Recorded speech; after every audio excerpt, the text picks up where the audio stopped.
Celebration Radio, 101.5 KAMB, the family-friendly morning show, 7:07, 7 minutes after the hour, 7 o'clock this Monday morning. I'm Dave Benton. Good morning to you.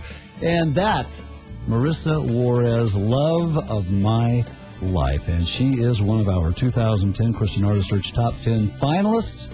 And she's in studio quickly. Sunny this week, 71 for the afternoon high. If you're just getting up and around 50 right now in Merced.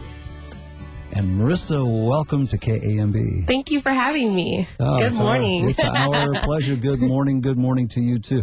Let us begin with this. You had a tough time from March 5th, I think it was February 15th till March 15th, because as a top 10 finalist, you had to kind of keep this to yourself. Oh, yeah. That was the hardest thing for me. I mean, if anybody really knows me, they know I can't really keep a secret. So, I mean, I'm just like my mother. So, in that sense, where it was very difficult, especially keeping it from my family and my friends. And they would keep asking me, have you heard anything yet? And I'd be like, well, you got to listen on March 15th. And they're like, oh, okay. Because I really didn't want to lie to them. But on the other hand, it's just like, I couldn't really say anything. So it was super hard. And it's the most difficult thing for me. It was. And there's a reason for that. I think you discovered that reason is because once that announcement was made, the excitement really began because people just all of a sudden started contacting you and were happy for you. And the adventure really began then. Describe your immediate emotions when you received the call that you made the top 10 of the Christian Artist Search. You want to know? It was a little surreal for me when you had called me. You're like, hey, this is Dave from KMB. And I was like, okay. And you're like, well, you're one of the top 10. And I said, yeah, right. Sure. I really did think you were joking. And I actually got the call right before I was going to lunch with my mom and a couple of my coworkers. And it was just so hard when you told me, well, you can't say anything because if you say anything, really got to keep it hush hush. And I'm just like, I just seriously just made the top 10. That's so cool, and just, it's a blessing more than anything. And there's really no words that can express how I felt at that moment.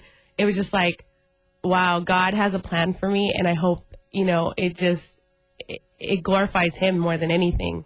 And yeah, that's really it. And you just described the heartbeat of our Christian Artist Search and why we're doing this is to glorify the Lord. Amen. And, what has been your experience now since we announced your name over KAMB that you were a top 10 finalist? From that moment, after we made the announcement over the year, what has been your experience up till this morning? What's been going on? Oh, man, there's so many things have been going on. I got a lot of love and support from church members, from family members. I mean, there's people, family of mine that I haven't even talked to in a couple of years, and they're just calling, hey, you sound great. And, some people are like, yeah, I started getting back into the Word, which was just like, seriously? Which was a blessing. And I have friends that never even talked about God that are now talking about God. And, it's just like because I worship, I'm on the worship team at my church. Shout out to your church. Where do you go? First Baptist Church in Newman. What's up? Gangsters.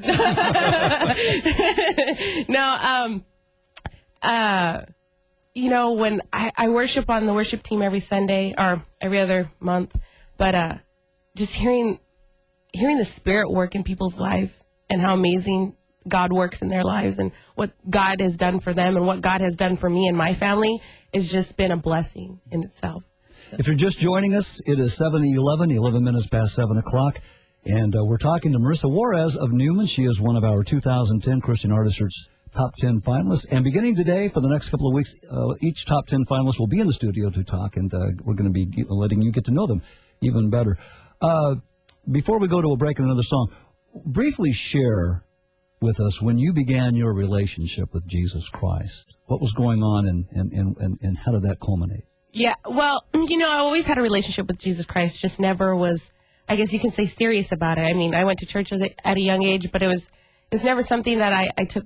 I pretty much took it for granted. And a couple years ago, I had something bad happen to me and my family, something that was devastating.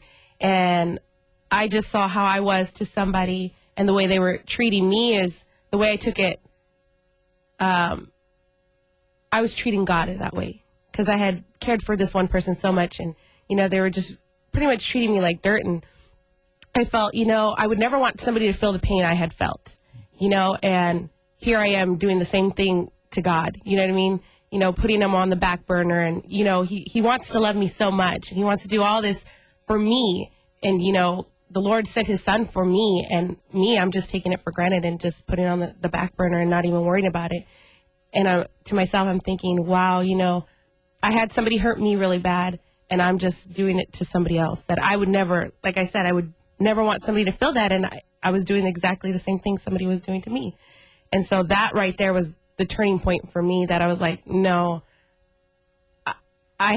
this is not right. You know what I mean? Like, God loved me, and that relationship with him, I want to be tight, and I want it to be secure. And, you know, I'm not saying it's been the easiest road for me, because it hasn't. And there's been mistakes that I've made, and, you know, I'm just trying to strive to make that better now and try to live for God. You know, he should be everybody's number one and all, you know? What is that experience like now, that relationship that you have? You work on it every day, and you strive to keep that relationship tight with Jesus Christ and let him lead you. What has that been like for you? How is it now, coming from where you were to where you are now? You want to know, it's been a struggle, like I said.